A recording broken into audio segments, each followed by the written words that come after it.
పరిస్థితి ఉన్నది. సీఎం రేవంత్ రెడ్డి గారు, మల్లికార్జున ఖర్గే గారు, కేసీ వేణుగోపాల్ గారు, వీళ్ళ ముగ్గురు స్టేట్మెంట్ నేను చూశాను. తర్వాత మిగతా వాళ్ళు కూడా ఏదో వాళ్ళు ఇచ్చిండొచ్చు. వారు మొన్న నరేంద్ర మోదీ గారు హైదరాబాద్లో మాట్లాడినటువంటి మాట మీద వారు చేసి ప్రజల్ని భారం పెడుతున్నారు, ప్రజల్ని అది కొనొద్దంటున్నారు, ట్రావెల్ చేయొద్దంటున్నారు, ఈ రకమైనటువంటి ఒక ప్రచారం చేసి మోదీ గారిని అదేవిధంగా బీజేపీ ప్రభుత్వం మీద తప్పుడు ప్రచారం చేస్తున్నటువంటి విషయాన్ని మనం ఈరోజు వీరు చేస్తున్న వ్యాఖ్యలు పత్రికా ప్రసార సాధనాల ద్వారా మనం చూస్తూ ఉన్నాం.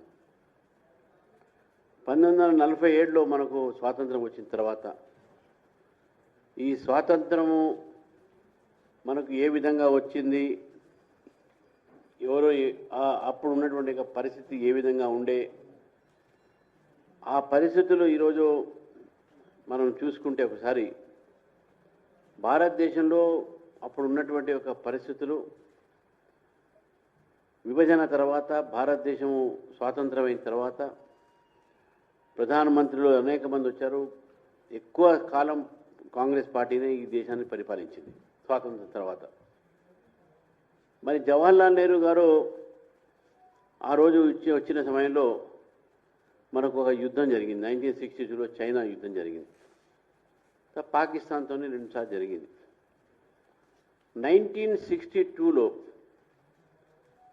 చైనా సంబంధించిన ఒక యుద్ధం, ఎందుకంటే అప్పుడే మనకు స్వాతంత్రం వచ్చి 15 సంవత్సరాలు అయింది. మనం ఇంకా మిలిటరీగా మనం ఎదగలేదు, సైన్యం కూడా తక్కువ ఉన్నది. అప్పుడు జవహర్లాల్ నెహ్రూ గారు రాష్ట్రీయ స్వయం సేవక్ సంఘ్ని సరిహద్దుల మీద మీ సహకారం కావాలని కోరటం జరిగింది. ఆ రోజు 1962 చైనాతో జరిగినటువంటి ఒక యుద్ధంలో రాష్ట్ర స్వయం సేవకులు సంఘ కార్యకర్తలు ఆ రోజు చైనా వార్లో వారు సైనికులకు సహకారం చేశారు, సహాయం చేశారు, వారి యొక్క దేశభక్తిని చాటారు. ఆ తర్వాత జరిగినటువంటి ఒక రిపబ్లిక్ డే పెరేడ్లో జవహర్లాల్ నెహ్రూ గారు రాష్ట్ర స్వయం సేవక్ సంఘ్ని ఆ రిపబ్లిక్ డే పెరేడ్లో పార్టిసిపేట్ చేయమని కోరారు. పార్టిసిపేట్ అయింది. This is on history. I'm not telling story. What is on record, what is gone on record, what is recorded in history I'm telling you. రాష్ట్ర స్వయం సేవక్ సంఘ్ 1962 తర్వాత రిపబ్లిక్ డే జరిగింది, first republic day.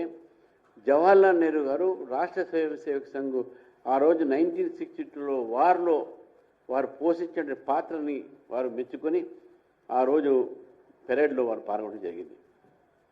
దేశభక్తి అంటే దేశం కోసము మనం చావడమే కాదు, బ్రతికి దేశం కోసం కూడా సేవ చేయాలి, అది దేశభక్తి. ఏ సమయంలో అయినా మనం దేశానికి పనికి రావాలంటే, దేశం కోసం పనిచేయాలంటే కొన్నిసార్లు త్యాగాలు చేయాల్సి వస్తుంది.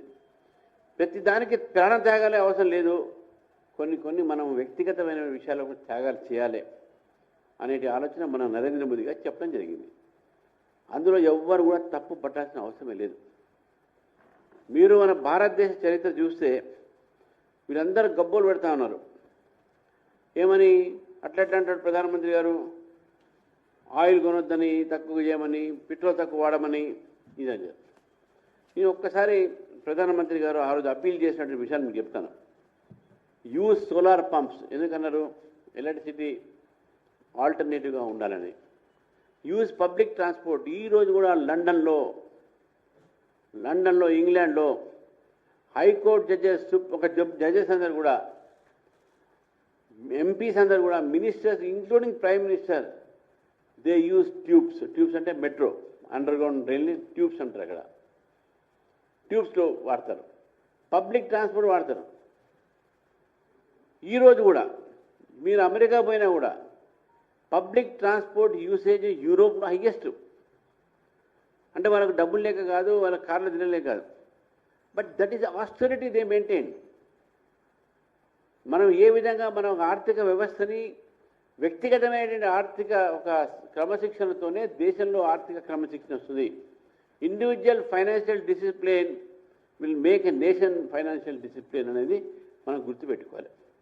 వారు చెప్పినటువంటి సపోర్ట్ వోకల్ ఫర్ లోకల్, స్వదేశీ వాడమన్నారు, ఎలక్ట్రికల్ వెహికల్స్ వాడమన్నారు. నేను చెప్తాను, ఎలక్ట్రికల్ వెహికల్స్ వాడాలి.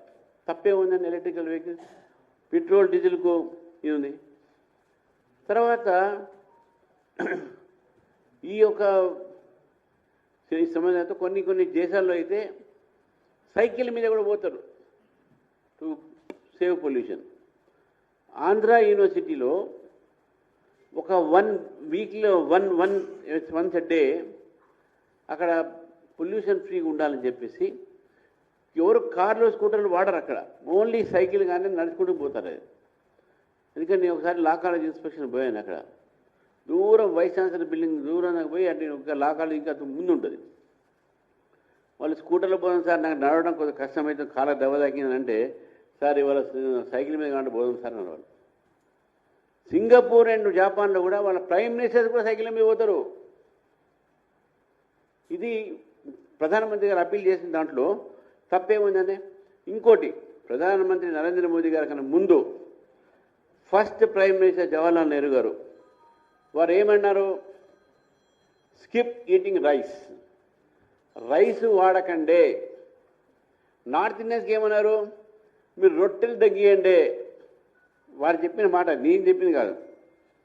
తర్వాత సెకండ్ టైం వారు ప్రధానమంత్రి అయ్యారు.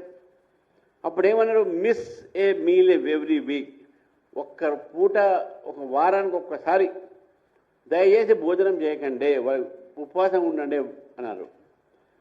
మళ్ళీ లాల్ బహదూర్ శాస్త్రి గారు వచ్చారు, వారు కూడా అన్నారు, ప్రతి సోమవారము మీరు భోజనాన్ని మానేయండి, ప్రతి సోమవారము మీరు భోజనాన్ని మానేయండి.